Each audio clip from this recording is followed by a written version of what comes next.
యేసుక్రీస్తు నామములో మీకందరికీ నా హృదయపూర్వకమైన వందనాలు చెల్లిస్తున్నా. పరిశుద్ధ గ్రంథంలో నుంచి దేవుని వాక్యాన్ని ధ్యానించుకున్నాం. అంతకంటే మునుపు ప్రార్థన చేసుకున్నాం. ప్రేమగల తండ్రి, కృపగల దేవ, నీకు వందనాలు, స్తోత్రాలు తండ్రి. ఆశ్చర్యకరుడా, ఆలోచనకర్త, నీకు వందనాలు, స్తోత్రాలు చెల్లిస్తున్నాం. ఆకాశ మహాకాశములు పట్టజాలని తండ్రి, నీకు వందనాలు, స్తోత్రాలు నాయన. ఈ సమయంలో శ్రేష్టమైన, అతి పరిశుద్ధమైన, అత్యున్నతమైన, అతి శ్రేష్టమైన మీ నామమును బట్టి నా తండ్రి నీకు వందనాలు, స్తోత్రాలు, స్తుతులు చెల్లిస్తున్నాం. నేను ఈ సమయంలో నేను నీ వాక్యము ద్వారా తండ్రి మాతో మాట్లాడమని, మరియు ఈ యొక్క సమయమును మీ హస్తాలకు అప్పగిస్తూ యేసు నామమున స్తుతించి ప్రార్థించి వేడుకుంటున్నాము తండ్రి, ఆమేన్. మరి గడిచిన వారం పరిశుద్ధ గ్రంథంలో నుంచి దేవుని వాక్యాన్ని మనం ధ్యానిస్తూ మరి భక్తి కలిగిన వారి లక్షణాల గురించి మనం ధ్యానించాం. ఆత్మీయుల లక్షణాలు, మరి భక్తి కలిగిన వారు ఎలాగా ఉంటారనేటువంటి దానిని గురించి మరి గత వారం మనము 7 అంశాలు దావీదు యొక్క జీవితంలో నుంచి ధ్యానించడం జరిగింది. మరి ఈ వారం కూడా మరి ఆత్మీయుల లక్షణాలు లేదా భక్తి కలిగినటువంటి వారి లక్షణాలు ఎలా ఉంటాయో మనము ధ్యానించుకుందాం. మరి అంతేకాకుండా గత వారం కూడా మనం ఇదే అంశాన్ని మనం ధ్యానించాం. మరి దావీదులో 7 లక్షణాలు మనం చూచాం. మరి ఈ రోజు కూడా మరొక భక్తుని యొక్క జీవితంలో నుంచి మరి 5 అంశాలు మనం ధ్యానించబోతున్నాం. మరి ఎప్పుడో జరిగినటువంటి ఈ యొక్క విషయాలన్నీ కూడా పరిశుద్ధ గ్రంథంలో రాయబడి ఉన్నాయి. ఎందు నిమిత్తం ఇవన్నీ రాయబడి ఉన్నాయి అంటే ఈ యుగాంతమందున్న మనకు బుద్ధి కలగడం కోసమే ఇవన్నీ రాయబడి ఉన్నాయి. మరి అంతేకాకుండా మనకంటే ముందు దేవుని యొక్క అడుగు జాడల్లో ఈ భక్తులైనటువంటి వారు నడిచారు. నడిచి వారి యొక్క భక్తిని, విశ్వాసమును కాపాడుకున్నారు. మరి మనము కూడా ఈ లోకంలో జీవిస్తూ ఉండగా మన యొక్క ఆత్మీయతను, మన యొక్క భక్తిని కాపాడుకుంటూ దేవునికి ఇష్టలుగా మనము జీవించాలి. మరి అంతేకాకుండా మరి గత వారం కూడా నేను చెప్పాను, మరి మన సంఘానికి ఎంతమంది వస్తున్నారని కాదు, ఎన్ని వందల మంది, ఎన్ని వేల మంది వస్తున్నారనేటువంటిది కాదు. వస్తున్న వారిలో మార్పు కలిగిన వాళ్ళు ఎందరు, వస్తున్న వారిలో ఆత్మీయత కలిగిన వాళ్ళు ఎందరు, లేదా వచ్చేటువంటి వారిలో పరిపూర్ణమైన మార్పు కలిగిన వాళ్ళు ఎందరు అనేటువంటిది గమనించాలి. మరి ఈ వాక్యాన్ని చూస్తున్నటువంటి మీరు కూడా ఎంతకాలమైంది యేసయ్యను నమ్మి అని కాదు, లేదా ఎన్ని సంవత్సరాల నుంచి నువ్వు యేసయ్యను వెంబడిస్తున్నావని కాదు, ఎన్ని సంవత్సరాల నుంచి నువ్వు దేవునిలో ఉన్నావో అది కాదు, కానీ నువ్వు ఎంతగా మారావు, నీలో మార్పు ఎంత అనేటువంటిది నిన్ను నీవు పరిశీలించుకోవాలి.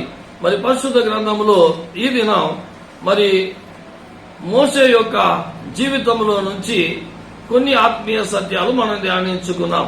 మరి మోషే తన యొక్క ఆత్మీయతను, తన యొక్క భక్తిని ఎలాగా కాపాడుకున్నాడో కొన్ని విషయాలు పరిశుద్ధ గ్రంథంలో నుంచి ధ్యానించుకుందాం. మరి పరిశుద్ధ గ్రంథంలో నుంచి నిర్గమకాండము 18వ అధ్యాయము, నిర్గమకాండం 18వ అధ్యాయము 19వ వచనం మనం చూద్దాం. కాబట్టి నా మాట వినుము, నేను నీకొక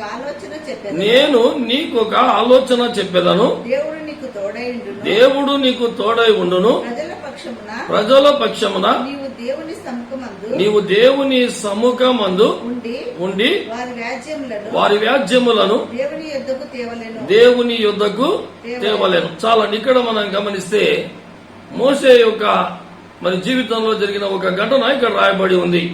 మోషే దేవుని యొక్క పిలుపుకు లోబడి మరి ఐగుప్తుకు వెళ్లి మరి ఐగుప్తులో నుంచి దేవుని సహాయము వలన ఎన్నో అద్భుతములు ఆ స్థలములో జరిగించి మరి ఇశ్రాయేలీయులను మరి ఫరో చేతి నుండి విడిపించుకొని మరి ఎర్ర సముద్రము దాటి వారిని నడిపిస్తున్నాడు. ఎర్ర సముద్రం దాటించి వాళ్ళను నడిపిస్తూ వస్తున్నాడు. ఎక్కడికి అంటే మరి కనాను దేశానికి నడిపిస్తూ వస్తున్నాడు.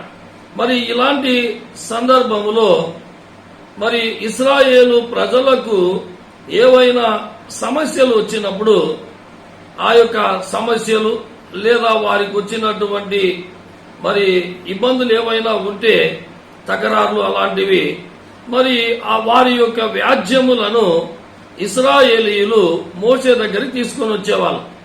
మరి మోషే ఉదయకాలం మొదలుకొని మరి సాయంకాలం దాకా వారి యొక్క వ్యాజ్యములను పరిష్కరించేవాడు. మరి దీనిని గమనించినటువంటి మోషే మామ అయినటువంటి ఇత్రో ఆయనతో అంటున్నాడు మోషేతో, మోషే నా మాట విను, మోషే నా మాట విను అన్నాడు. అంతేకాకుండా 18వ అధ్యాయం 17వ వచనం కూడా ఒకసారి చూద్దాం. అందుకు మోషే మామ అతనితో నీవు చేయుచున్న పని మంచిది కాదు, నీవు చేయుచున్న పని మంచిది కాదు. మోషే మామ మోషేతో అంటున్నాడు, నువ్వు చేస్తున్న పని మంచిది కాదు, నువ్వు నా మాట విను అని మోషే మామ ఒక ఆలోచనను ఒక సలహాను మరి మోషేకు చెప్పినట్టుగా ఈ వాక్య భాగంలో మనం చూస్తున్నాం. మరి ఈ యొక్క సలహాను సూచనను మరి మోషే ఏం చేశాడు అనేటువంటిది మనం గమనిస్తే 18వ అధ్యాయం 24వ వచనం చూద్దాం. 18వ అధ్యాయం 24వ వచనం. మోషే తన మామ మాట విని అతడు చెప్పినదంతయు చేసెను. చాలండి. ఇక్కడ మనం మోషే యొక్క ఆత్మీయతను మనం గమనిస్తున్నాం. భక్తి కలిగిన వారి లక్షణాలు ఎలా ఉంటాయో, భక్తి కలిగిన వారు ఎలా ఉంటారో మోషే ద్వారా 5 విషయాలు మనం నేర్చుకోబోతున్నాం. అందులో మొదటిది, మోషే ఏం చేశాడంటే తన మామ తనతో చెప్పినట్లుగా చేశాడు అని పరిశుద్ధ గ్రంథంలో రాయబడి ఉంది. మరి ఆ మాట మరి మోషే మామ చెప్పినప్పుడు మోషే యొక్క ఆత్మీయత మనం గమనిస్తే మోషే ఎలాంటి స్థితిలో ఉన్నాడు. మరి మోషే అప్పటికే దేవునితో ఎన్నో సందర్భాలు మాట్లాడాడు. మరి ఎన్నో అద్భుతాలు దేవుని కృప వల్ల చేశాడు. మరి అనేక సందర్భాల్లో దేవునితో మరి మోషే మాట్లాడాడు. ప్రార్థన చేసిన ప్రతిసారి దేవుడు వారికి జవాబిచ్చాడు. అంతేకాకుండా ఎన్నో అద్భుతాలు మరి మోషే ద్వారా దేవుడు చేయించాడు. ఆత్మీయంగా ఒక మంచి ఉన్నత స్థితిలో ఉన్నాడు. దేవుని ఎరిగిన వాడుగా, దేవునితో మాట్లాడేవాడుగా, దేవుని ద్వారా అద్భుతాలు చేసేవాడుగా ఉన్నాడు.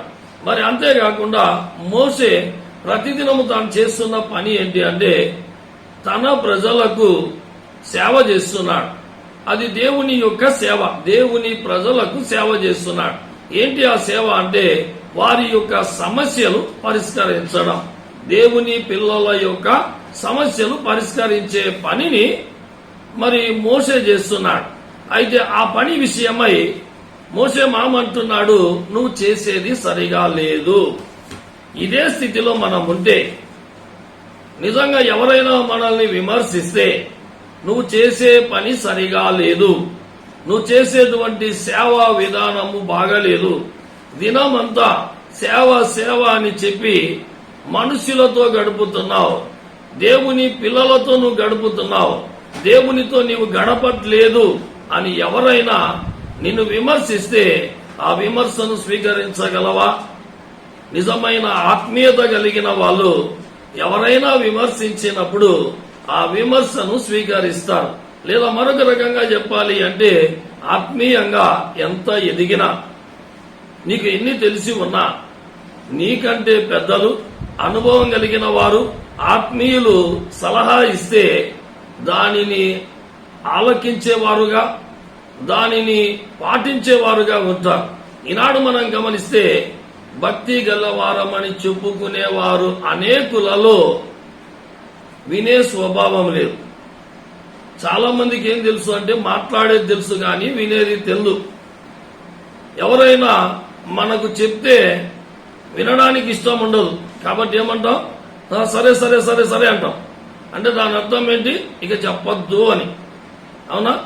అయితే ఎవరిలో అయితే ఈ మనసు ఉంటుందో, ఎవరైనా ఆలోచన చెప్తే స్వీకరించే మనసు ఎవరిలో ఉండదో వాళ్ళు ఆత్మీయత కలిగినటువంటి వారు కారు. ఆత్మీయత కలిగినటువంటి వారు కారు. నిజంగా భక్తి కలిగిన వారు ఎలా ఉంటారంటే తాము ఆత్మీయంగా ఎలాంటి స్థితిలో ఉన్నా, దేవునికి వారికి మధ్యలో ఎంత అన్యోన్య సంబంధము ఉన్నా, ఎవరైనా విమర్శించినప్పుడు ఆ విమర్శను పరిశీలించుకుంటారు. అంతేకాకుండా మరి తనకంటే పెద్దలు తనకేదైనా ఆలోచన చెప్పినప్పుడు ఆ ఆలోచనకు లోబడేవారుగా ఉంటారు. ఈనాడు అనేకుల్లో ఈ లక్షణాలు కనిపించట్లేదు. భక్తి గలవారుగా చెప్పుకోవచ్చు గాని ఎవరైనా చెప్తే అసలు వినరు. ముఖ్యంగా దైవ సేవకులు అనేటువంటి వారు ఇతర దైవ సేవకులకు వారికి ఏదైనా చెప్తే వినరు అసలు. అరే నాతోటి దైవ సేవకుడు నాకేదో ఆలోచన చెప్తున్నాడు, వినరు. ఇలాంటి మనస్సు సేవకుల్లోనైనా విశ్వాసుల్లో అయినా ఉండకూడదు. మరి కొంతమంది విశ్వాసులు ఎలా ఉంటారు అంటే సేవకుడు ఏదైనా చెప్తే లోబడరు, ఎవరైనా ఏదైనా గద్దిస్తే ఆ గద్దింపుకు లోబడరు, అది ఇష్టం ఉండదు. మరి బైబిల్లో మనం గమనిస్తే కీర్తన గ్రంథంలో 141 కీర్తన 5వ వచనంలో ఇలాగ రాయబడి ఉంది. కీర్తన గ్రంథం 141 కీర్తన 5వ వచనం, నీతిమంతులు నన్ను కొట్టుట నాకు ఉపకారము, వారు నన్ను గద్దించుట నాకు తైలాభిషేకము. మళ్ళా చదువుదాం. నీతిమంతులు నన్ను కొట్టుట నాకు ఉపకారము, వారు నన్ను గద్దించుట నాకు తైలాభిషేకం. చూడండి, ఒక భక్తుడు కీర్తన గ్రంథంలో అంటున్నాడు, నీతిమంతులు నన్ను కొట్టుట ఏంటంట నాకు ఉపకారం. ఈ వాక్యం చూస్తున్న సహోదరుడా, ఎప్పుడైనా నీతిమంతుల చేత దెబ్బలు తిన్నావా? నీతిమంతులు కొడితే అది నీకు ఉపకారం. ఈ రోజుల్లో విశ్వాసులు ఎలా ఉన్నారంటే సేవకుడు ఏదైనా అంటే అనిపించుకోరు. ఈరోజు అంటారు, మనం ఇలాగే మౌనంగా ఉంటే రేపు కొడతారు. కాబట్టి సేవకులతో జాగ్రత్తగా ఉండాలని మాట్లాడే వాళ్ళు లేకపోలేదు. సేవకుల విషయంలో అనేకులు వాళ్ళు గద్దిస్తే లోబడరు. అయితే పరిశుద్ధ గ్రంథంలో మనం చూస్తే వారి యొక్క చదవండి అన్నమాట 2వ లైన్లో తైలాభిషేకం అన్నాడు. వారి యొక్క గద్దింపు నాకు తైలాభిషేకం.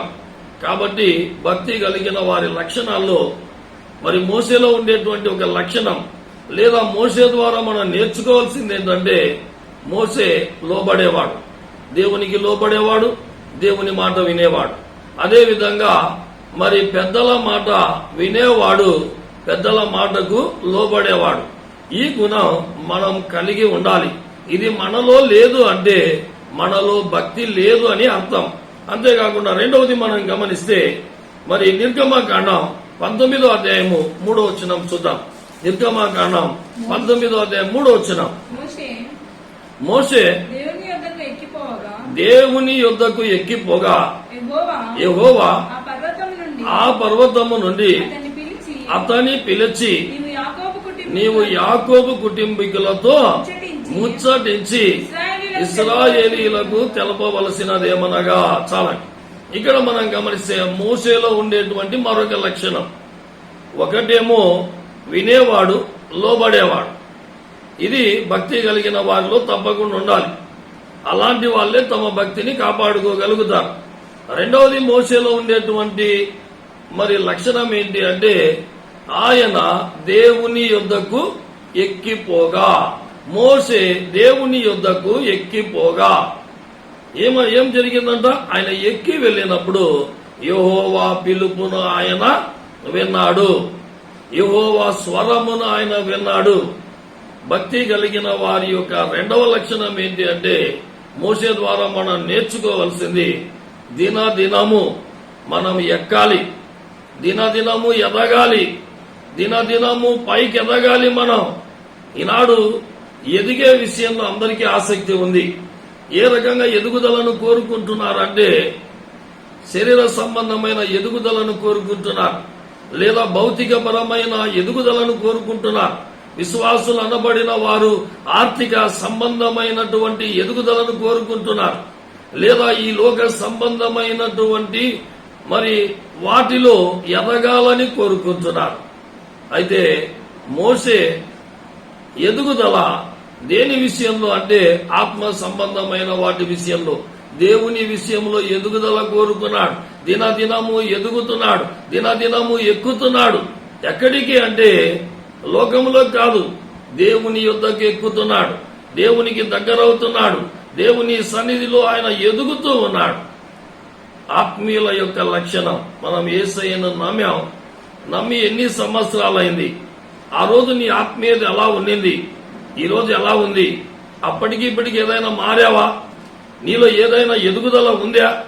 నీలో ఏదైనా మార్పు ఉందా? ఒకప్పుడు దేవుని సన్నిధిలో ఎన్ని గంటలు కూర్చుంటూ ఉంటివి, ఇప్పుడు ఎన్ని గంటలు కూర్చుంటున్నావు? ఒకప్పుడు మరి ఎన్ని అధ్యాయాలు వాక్యం చదువుతూ ఉంటివి, ఇప్పుడు ఎన్ని అధ్యాయాలు చదువుతున్నావు? మార్పు వచ్చిందా? దేవునితో గడిపే విషయంలో నీవు ఎదగాలి, వాక్యము చదివే విషయంలో ఎదగాలి, ఆత్మ సంబంధమైన వాటి విషయంలో ఎదగాలి, విశ్వాసములో ఎదగాలి. రోజు రోజుకి మనము దేవునిలో ఎదగాలి. ఈ ఆత్మీయత మనం కలిగి ఉండాలి, ఈ లక్షణం మనము కలిగి ఉండాలి. మరి అంతేకాకుండా మనం గమనించినట్లయితే ఎప్పుడైతే మోసే ఎక్కాడో, ఎప్పుడైతే మోసే ఎదిగాడో, ఎప్పుడైతే మోసే ఎక్కడం మొదలు పెట్టాడో యెహోవా స్వరం విన్నాడు, పిలుపు విన్నాడు. మరి ఈ యొక్క అనుభవంలోనికి మనం రావాలి. ఎప్పుడైతే దేవునితో గడుపుతామో, ఎప్పుడైతే ఆత్మీయతలో ఎదుగుతామో, ఎప్పుడైతే ప్రార్థనలో ఎదుగుతామో, ఎప్పుడైతే వాక్యంలో మనం ఎదుగుతామో, అప్పుడే ఆయన పిలుపును, ఆయన యొక్క స్వరాన్ని మనం వినగలుగుతాం. ఈ అనుభవము లేకపోతే ఇది నిజంగా ఇది మనకు ప్రమాదకరమే. కాబట్టి దినదినము ఎక్కడున్నో అక్కడ ఉండడం కాదు, కానీ రోజు రోజుకి యేసయ్యకి మనము దగ్గరవ్వాలి. రోజు రోజుకి మనలో మార్పు రావాలి. మనలో నచ్చనివన్నీ వదులుకుంటూ యేసుక్రీస్తు యొక్క సారూప్యములోనికి మనం మారాలి. మోషే గురించి మరి ఎబ్రీ గ్రంథకర్త ఇచ్చిన సాక్ష్యాన్ని ఒకసారి చూసినట్లయితే చూడండి. ఎబ్రీల్ రాసిన పత్రిక 11వ అధ్యాయము 24వ వచనం ఒకసారి చూద్దాం. ఎబ్రీల్ రాసిన పత్రిక 11వ అధ్యాయం 24వ వచనం. మోషే పెద్దవాడైనప్పుడు విశ్వాసమును బట్టి ఐగుప్తు ధనము కంటే క్రీస్తు విషయమైన నింద గొప్ప భాగ్యమని ఎంచుకొని అల్పకాలము పాపభోగము అనుభవించుట కంటే దేవుని ప్రజలతో శ్రమ అనుభవించుట మేలని యోచించి ఫరో కుమార్తె యొక్క కుమారుడనని అనిపించుకొనుటకు ఒప్పుకొనలేదు. చాలా ఇక్కడ మనం గమనిస్తే మోషే గురించి ఎబ్రీ గ్రంథకర్త అంటున్నాడు, మోషే పెద్దవాడైనప్పుడు ధనం ఒక వైపు ఉంది, మరి ఐగుప్తు సంబంధమైనటువంటి మరి ధనం ఒక వైపు ఉంది, మరొక వైపు దైవ సంబంధమైనటువంటి నిందలు ఒక వైపు ఉన్నాయి. ఒకవైపు ఇహలోక సంబంధమైనటువంటి సౌఖ్యాలు ఉన్నాయి, మరొక వైపు దేవుని ప్రజలతో కూడా శ్రమలు ఉన్నాయి. మరి మోసే పెద్దవాడైనప్పుడు ఆయన ధనము కోరుకోలే. దేన్ని కోరుకున్నాడంటే దేవుని పిల్లలతో కూడా నిందలు అనుభవించడం, శ్రమలు అనుభవించడం ఆయన కోరుకున్నాడు. ఫరో కుమార్తె యొక్క కుమారుడని అనిపించుకోవడానికి ఆయన ఒప్పుకోలేదు. ఆయన పెద్దవాడైనప్పుడు ధనము కంటే ఎక్కువగా దేవుని పిల్లలను ప్రేమించాడు, ధనము కంటే ఎక్కువగా దేవుణ్ణి ప్రేమించాడు, ధనము కంటే ఎక్కువగా సహవాసాన్ని ప్రేమించాడు.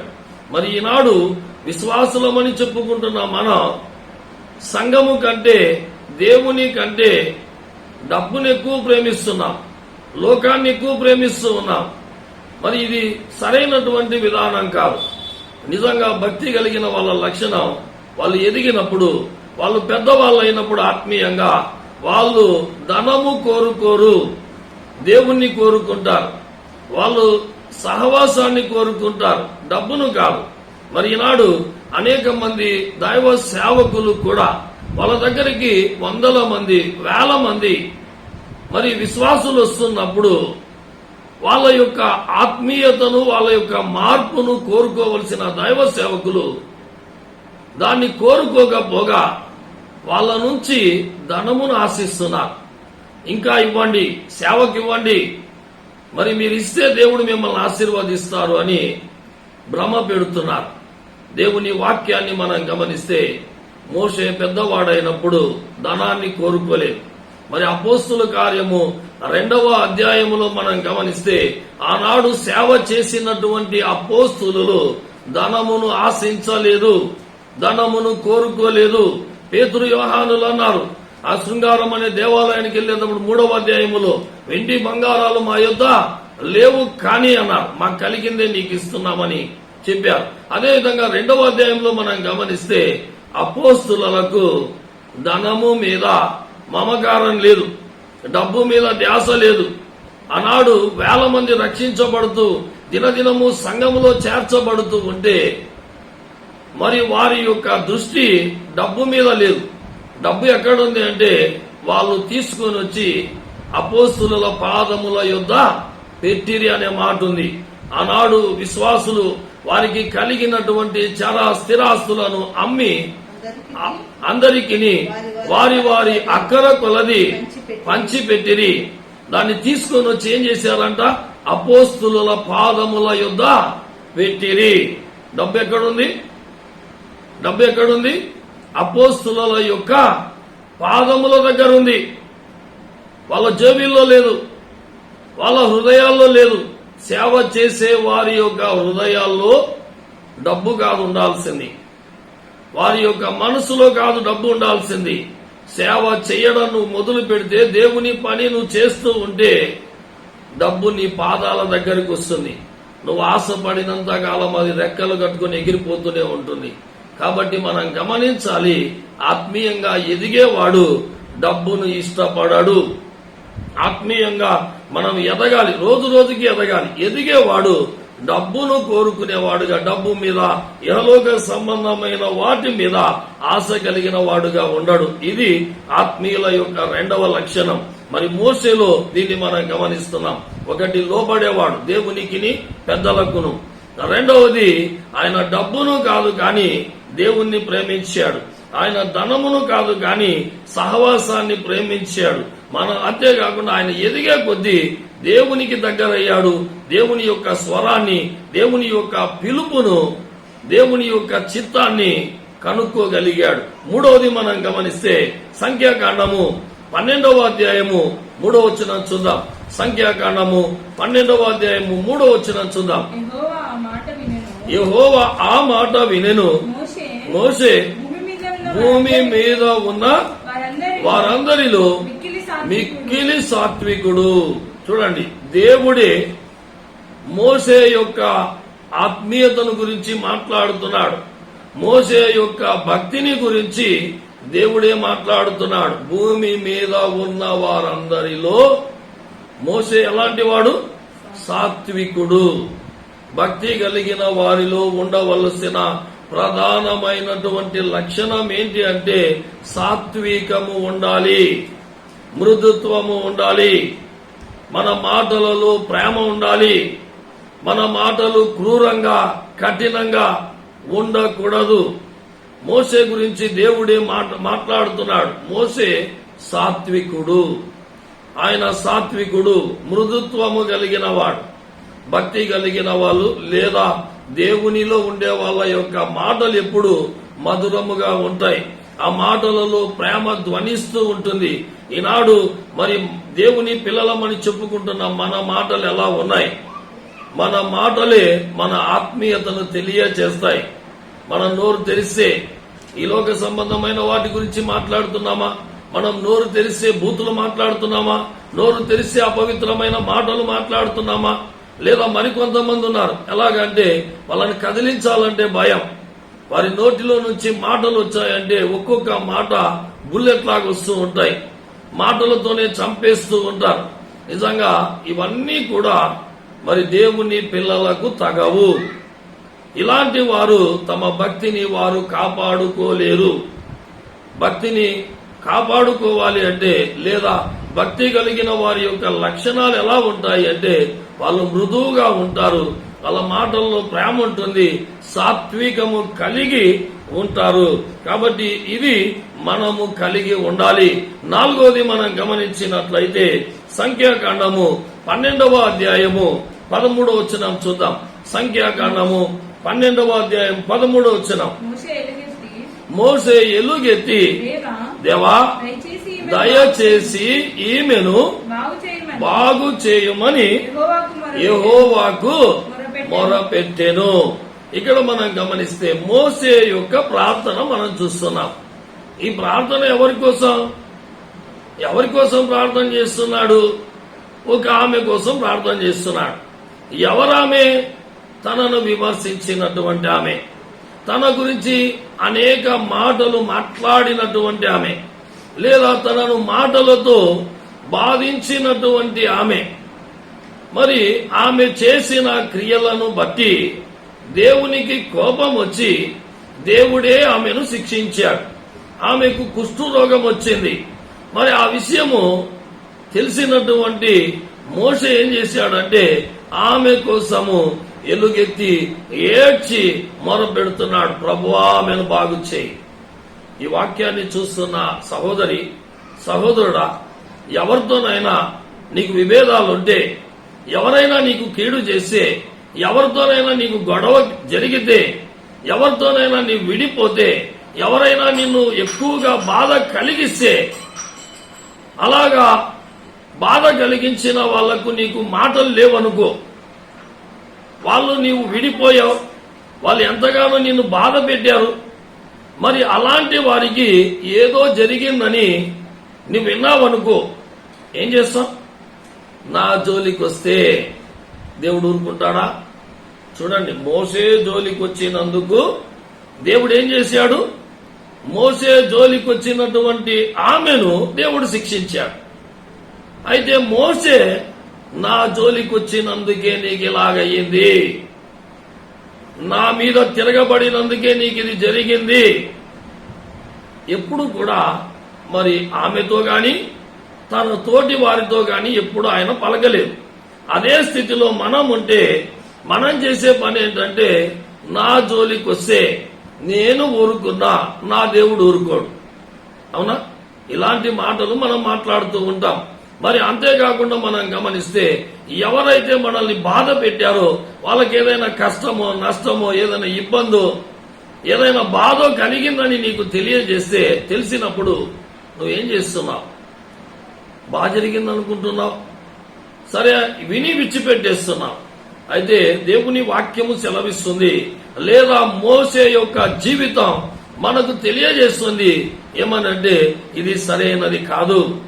ఇలా చేసే వాళ్ళు భక్తి పరులు కారు. నిజంగా భక్తి కలిగిన వారి లక్షణం ఏంటి అంటే, తనను బాధ పెట్టిన వాళ్ళు, తన జోలికి వచ్చిన వాళ్ళు, తనను హింసించిన వాళ్ళకి ఏదైనా జరిగింది అని విన్నప్పుడు వాళ్ళు చేసే పని ఏంటంటే, ఎలుగెత్తి ఏడ్చి ప్రార్థన చేస్తారు. ఎలుగెత్తి ఏడ్చి ప్రార్థన చేస్తారు. ఈ వాక్యం వింటున్నా నీవు ఎప్పుడైనా నిన్ను బాధ పెట్టిన వాళ్ళ కోసం ప్రార్థన చేసావా? ఎప్పుడైనా ఏడ్చి ప్రార్థన చేసావా? నిన్ను బాధించిన వాళ్ళకి కాలో చెయ్యో ఇరిగింది అంటే వాళ్ళ స్వస్థత కొరకు ఎప్పుడైనా ప్రార్థన చేసావా? వాళ్ళకి ఏదైనా రోగం వచ్చింది అంటే వాళ్ళ కోసం నువ్వు ప్రార్థన చేసావా? యేసుక్రీస్తు ప్రభు కూడా అన్నాడు, మీ శత్రువులను ప్రేమించమన్నాడు, మీ శత్రువుల కోసము ప్రార్థన చేయమన్నాడు. మరి ఆయన మాటలు పెడచెవిన పెట్టేటువంటి మనం నిజంగా భక్తి కలిగిన వారమేనా? భక్తి కలిగిన వారిలో ఉండేటువంటి మూడవ లక్షణం ఏంటంటే, ఎవరైతే తమల్ని బాధ పెడతారో, ఎవరైతే తమల్ని హింసించారో వాళ్ళ క్షేమము కొరకు ప్రార్థన చేస్తారు. మరి అంతేకాకుండా మరి ఐదవది ఆఖరిగా మనం చూసినట్లయితే నిర్గమకాండము 15వ అధ్యాయము 24వ వచనం చూద్దాం. నిర్గమకాండము 15వ అధ్యాయం 24వ వచనం. ప్రజలు మేమేమి త్రాగుదమని మోషే మీద సనుగు కొనగా అతడు యెహోవాకు మొరపెట్టాను. చాలా మోషేలో ఉండేటువంటి మరొక ఆత్మీయత ఏంటి అంటే, తన జీవిత కాలం అంతటిలో ఎవరితోనూ గొడవ పడలేదు, ఎవరితోనూ ఆయన గొడవ పడలేదు, మనుషులు ఎవరితోనూ ఆయన పోరాడలేదు. ఇది ఆయన యొక్క చరిత్ర, ఆయన యొక్క సాక్ష్యం. ఆయన ఎలాంటి వాడు అంటే, ఎవరితోనూ గొడవ పడని వాడు. ఎవరితోనూ పోరాడే స్వభావము కలిగిన వాడు కాడు. నిజంగా భక్తి కలిగిన వారిలో ఈ లక్షణం ఉండాలి. దేవునికి లోబడాలి, మరి పెద్దలకు లోబడాలి.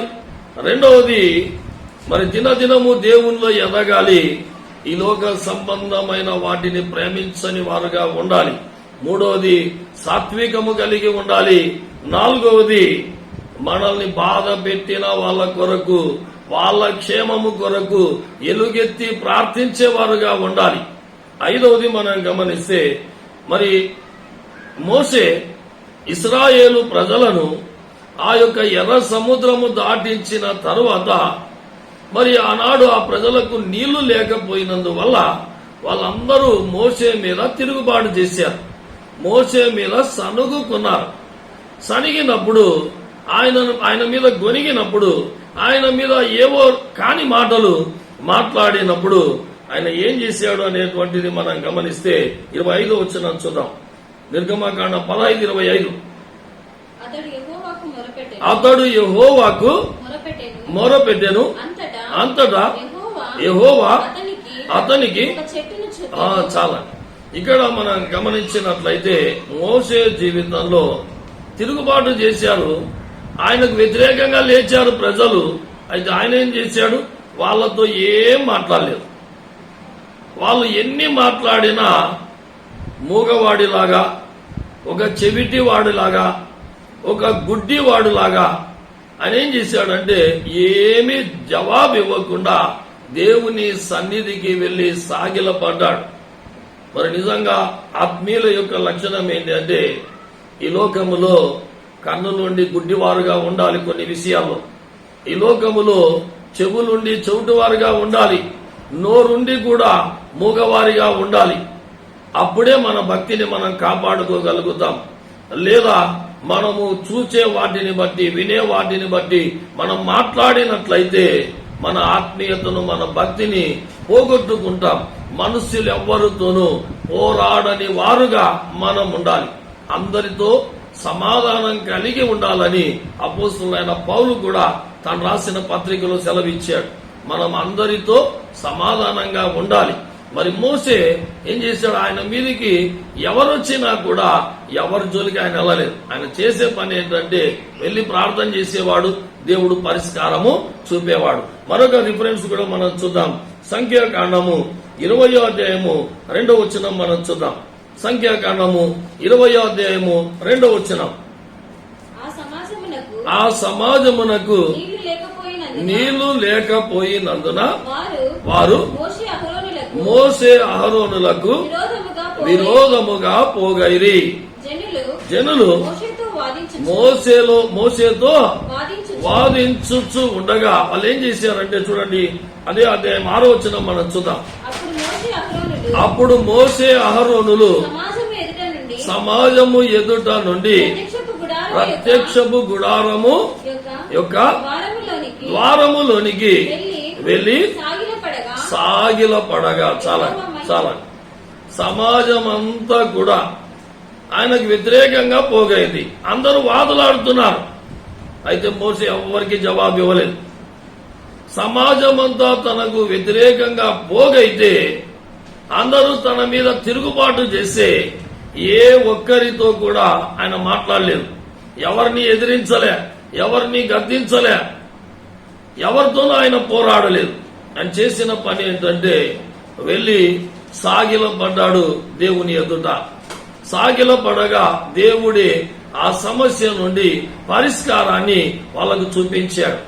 ఈ వాక్యాన్ని చూస్తున్న సహోదరి, సహోదరుడా, నిజంగా నీవు ఆత్మీయుడవేనా? నిజంగా నీవు భక్తి కలిగిన వ్యక్తివేనా?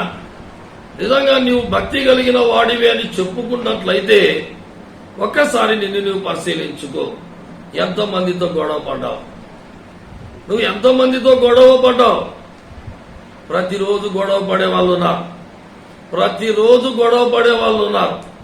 ఎవరితో అంటే మరి కుటుంబంలో మరి భార్యతోనో, భర్తతోనో, పిల్లలతోనో గొడవ పడే వాళ్ళు ఉన్నారు. మరి అంతేకాకుండా మరికొంతమంది సంఘములో సేవకులతో గొడవ పడే వాళ్ళు ఉన్నారు. మరికొంతమంది సంఘములో తోటి సహోదరులతో గొడవ పడే వాళ్ళు ఉన్నారు. ఇలా గొడవ పడే స్వభావము కలిగిన నీతోనే పరిశుద్ధాత్మ దేవుడు మాట్లాడుతున్నాడు. ఎవరితోనైనా గొడవ కలిగి ఉన్నావా? ఎవరితోనైనా అసమాధానం కలిగి ఉన్నావా? ఎవరితోనైనా నువ్వు పోరాడుతూ ఉన్నావా? జాగ్రత్త, నీ భక్తి అంతా కూడా వెళ్ళిపోతుంది. నీ భక్తి నిలవదు. నీవు ఆత్మీయుడవు కాదు. నీ యొక్క ఆత్మీయత నీ క్రియల వల్ల తెలియబడుతుంది. నిజంగా నీవు ఆత్మీయుడవు అనుకుంటే నువ్వు చేయాల్సిన పని ఏంటంటే అందరితో సమాధానంగా ఉండాలి. ఏ ఒక్కరితోనూ గొడవ పడకూడదు. ఏదైనా ఎవరితో అయినా సమస్య వచ్చిందా, నువ్వు వాళ్ళతో కాదు పోరాడాల్సింది. నువ్వు దేవుని దగ్గరికి వెళ్లి దేవుని సన్నిధిలో పోరాడాలి. దేవుని సన్నిధిలో పోరాడాలి. నిజమైన ఆత్మీయుల లక్షణం ఏంటి అంటే ఎవరితోనైనా విభేదాలు వస్తే, ఎవరితోనైనా మనస్పర్ధలు వస్తే, ఎవరితోనైనా గొడవలు వస్తే నిజంగా మార్పు కలిగిన వాళ్ళు చేసే పని ఏంటంటే తప్పు ఎవరిది అని ఆలోచన చేయరు. నాదా అవతల వ్యక్తిదా, ఈ సమస్య ఎవరి వల్ల వచ్చింది అని యోచింపరు. చేసేది ఒకటే, ఏంటో తెలుసా? ప్రార్థన చేయడం. రెండవది చేయాల్సిన పని ఏంటంటే ఎవరితో విభేదాలు ఉన్నాయో వాళ్ళ దగ్గరికి వెళ్లి, అన్న తప్పయింది, అక్క తప్పయింది, దయతో నన్ను క్షమించండి అని అడగడం. నిజంగా మార్పు కలిగిన వాళ్ళు ఈ పని చేస్తారు. మార్పు లేనుళ్ళు అటు ఇటు ఉండే వాళ్ళు ఏం చేస్తారంటే పరిశీలించుకుంటారు. తప్పు నాది కానప్పుడు నేనెందుకు క్షమాపణ అడగాల, నేనెందుకు తగ్గాల, నేనెందుకు వాళ్ళ దగ్గరికి వెళ్ళాలి. మరి బైబిల్లో మనం గమనిస్తే యేసు క్రీస్తు ప్రభు మరణము పొందునంతగా తన్ను తాను తగ్గించుకొనేను అని దేవుని వాక్యం సెలవిస్తుంది. మరి అబ్రహాము నేల మట్టుకు వంగి సాగిలపడ్డాడని దేవుని వాక్యం సెలవిస్తుంది. భక్తులైనటువంటి వారి జీవితాలు మనం పరిశీలించినప్పుడు మరి నేల మట్టుకు వంగి సాగిలపడ్డామంటే ఇంకా అంతకంటే తగ్గించుకోవడానికి ఇక వీల్లేదు. ఎంతగా తగ్గించుకోగలడో అంతగా తగ్గించుకున్నాడు అబ్రహాం. యేసుక్రీస్తు ప్రభు మరణము పొందినంతగా తగ్గించుకున్నాడు. తన శిష్యుల పాదాలు ఆయన కడిగాడు. ఎక్కడా కూడా తనను తాను ఆయన హెచ్చించుకోలేదు. ఈ వాక్యం చూస్తున్నా నీవు ఎవరితోనూ విభేదాలు లేకుండా బ్రతకాలి. అదే భక్తి కలిగిన వారి లక్షణం. ఎవరితోనైనా మనస్పర్ధలు ఉన్నాయి అంటే బైబిల్లో యేసయ్య కూడా చెప్పాడు, మరి నీ ఎడల నీ సహోదరునికి ఏదైనా విరోధము కలదని తెలిస్తే నీవే వెళ్లి క్షమాపణ అడగమన్నాడు. దీన్ని మనం నేర్చుకోవాలి, దీనిని మనం పాటించాలి. మోసే ద్వారా మనం నేర్చుకోవాలి. మనుషులతో మనం పోరాడకూడదు, ఏ వ్యక్తులతోనూ మనం గొడవ పడకూడదు, అందరితో సమాధానంగా ఉండాలి. మరి అంతేకాకుండా మనం గమనిస్తే ప్రతి విషయంలో మనం దేవునితో పోరాడాలే గాని మనుషులతో మనం ఆధారపడకూడదు. మన జీవితంలో ఎలాంటి పరిస్థితులు ఎదురైనా వీరి వల్లే వచ్చింది, వీళ్ళే చేశారు, వాళ్ళే చేశారు, ఇది భక్తి కాదు. ఇది మనం మాట్లాడాల్సినటువంటి మాట కాదు. మనుషుల మీద మనం ఆధారపడకూడదు. ఇలాంటివి వచ్చాయి అంటే ఫలానా వాళ్ళ వల్లే వచ్చాయి, ఇది కాదు.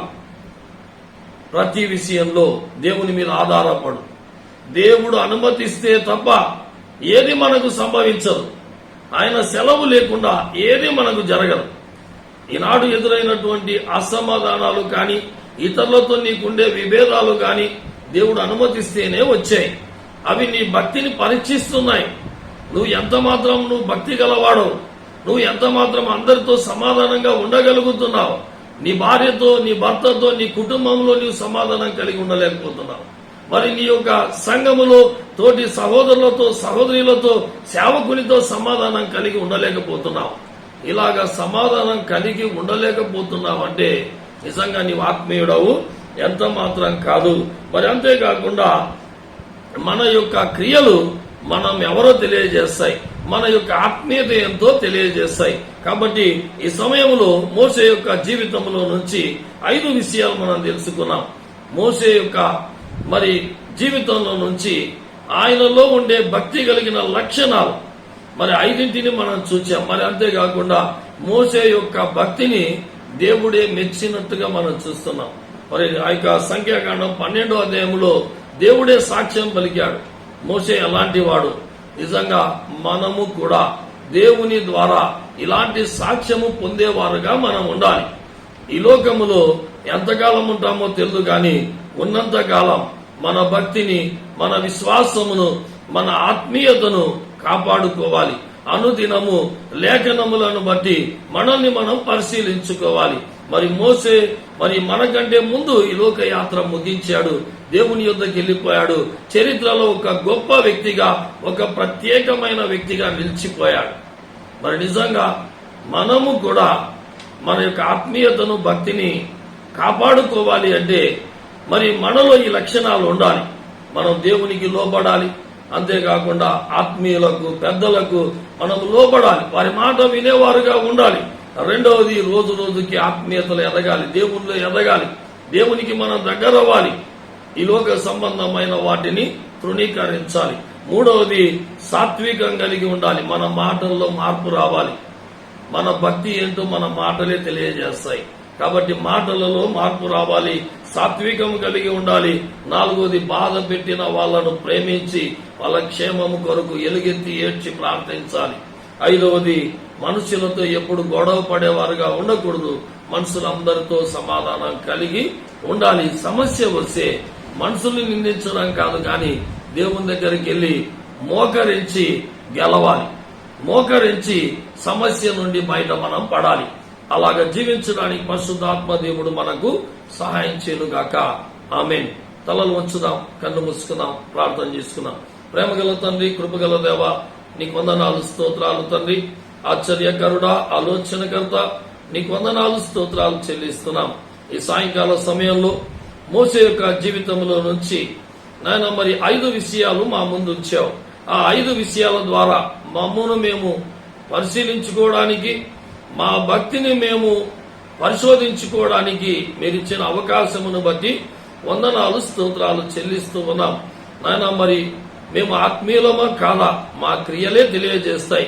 కాబట్టి దేవా, మరి ఈ 5 లక్షణాలు, మరి పెద్దలకు లోబడ్డాం, మీకు లోబడ్డాం, మరి అంతేకాకుండా ప్రభా మరి రోజు రోజుకి మీలో ఎదగటం, మమ్మల్ని బాధ పెట్టిన వాళ్ళ కొరకు మరి ప్రార్థించటం, మరి అంతేకాకుండా ప్రభా అన్ని విషయాల్లో నాయన మీకు ఇష్టంగా ఉంటూ మనుష్యులతో పోరాడని వారుగా ఉండటం మాకు నేర్పించండి.